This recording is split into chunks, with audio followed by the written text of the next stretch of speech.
तो जैसा कि आपको मालूम है कि बजट आ गया, पास हो गया और इसके बाद इसकी 1 जुलाई से इम्प्लीमेंटेशन भी शुरू हो गई है। तो इसके बाद गाड़ियों की कीमतों में जो लोगों का ख्याल था कि कमी होगी वो नहीं हुई।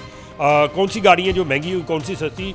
मैं इस वक्त आल पाकिस्तान कार डीलर एसोसिएशन के जनरल सेक्रेटरी हाफिज सज्जाद साहब के ऑफिस में मौजूद हूँ। इनसे बात कर लेते हैं, पूछते हैं। अस्सलाम वालेकुम। वालेकुम। जी आप साहब, ख्वाब लोगों के रह गए, पूरे नहीं हुए। गाड़ियाँ छोटे ही जो है वो सस्ती नहीं हुई, महंगी हो गई हैं। बिस्मिल्लाहिर्रहमानिर्रहीम। देखिए, जो छोटी गाड़ी थी सबसे पाकिस्तान में, उसके अंदर तकरीबन 1,85,000 रुपये का इजाफा कर दिया गया।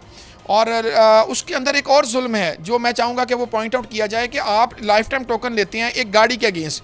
आपने लाइफ टाइम टोकन ले लिया, जब उसको ट्रांसफ़र कराते हैं तो फिर उस पर लाइफ टाइम टोकन लेते हैं। एक तो ये ऑल्टो के साथ ये जुल्म बंद किया जाए, वैगनार के साथ, कल्टस के साथ। ये बिल्कुल एक लेमैन की गाड़ी थी, उसको आपने उड़ा के रख दिया।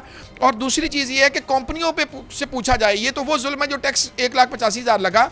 कंपनियाँ $35,400 में बनने वाली गाड़ी, 3,500-4,000 में बनने वाली गाड़ी को 11, 12, $14,000 में किस तरह बेचती हैं। ये जुल्म दोनों सतहों पे जो हो रहा है, इसको हुकूमत से भी ख़त्म होना चाहिए। और जो बना रहे हैं, सुजुकी है या कोई भी कंपनी है, वो भी इसको ख़त्म करे और इनकी कीमतों पे चेक एंड बैलेंस आना चाहिए। और जो कीमतें आप कहते हैं कम हुई हैं, वो कम क्या हुई हैं? IMF की एक शर्त थी कि आपने एक गाड़ी पे 472% टैक्स लगाया हुआ। वो गाड़ी चलाना कोई जुर्म नहीं है मुल्क के अंदर। अगर अल्लाह ने किसी को तौफीक दिया, वो प्राडो क्रूजर चलाना चाहता, तो कोई ये जुर्म तो नहीं है ना कि स्मोकिंग की तरह ये सेहत के लिए नुकसानदेह, किसी चीज़ के लिए नुकसानदेह है। तो उस पर IMF ने कहा आपने 472% टैक्स लगाया हुआ है। तो 472 को 400% किया, सिर्फ 72% टैक्स खत्म हुआ है।